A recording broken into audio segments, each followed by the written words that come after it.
let's talk about something a bit more controversial Please. and tricky. I was giving Mick a break. No. There's no break on this podcast.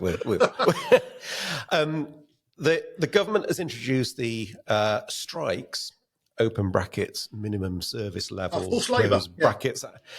Well, we'll stick what it's on the statute book at the moment. Right, hang on. And the claim that was made at the time that came out was that the public can continue to access service levels they rely on during strike action, right? They also said, and you can see it on the government website, it says, most major European countries such as France, Italy and Spain have had some form of minimum service level regime for many years. And in fact, they even quote the International Labour Organization, recognizing that such approaches can be an appropriate way of balancing the ability of the right to strike with the rights of the wider public. You told GB News, you actually said, I naturally don't think that forced labour in the 21st century is the right way forward. I think it's the next stain on our democracy. So that's quite strong.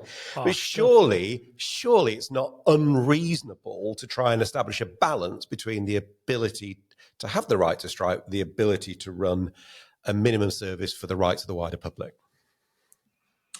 Well, I fundamentally disagree. I mean, I think we fought 2 world wars for certain freedoms and then to obviate those freedoms. So what we have seen collectively over the last 5 years is a number of legislations, from the protest bill to the Lobby and Transparency Act to whatever, which are very much taking away the rights and freedoms of people to either articulate a voice, to demonstrate. And demonstration's been what's changed most things in society down the years. Most civil rights issues have come about from the right to protest and demonstrate, and also the right to strike.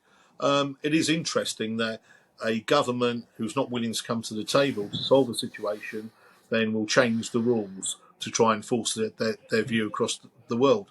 But let's have a look at it. We live in a safety critical industry, and we're part of the ITF, we're part of the ETF. We have those discussions continentally and across Europe.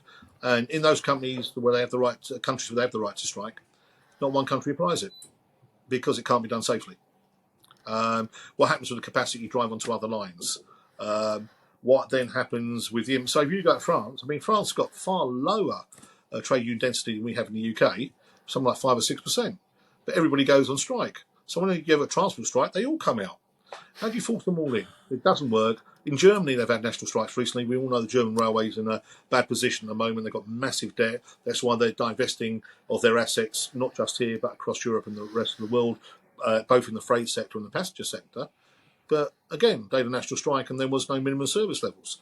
And of course, this is rushed legislation and very poorly written.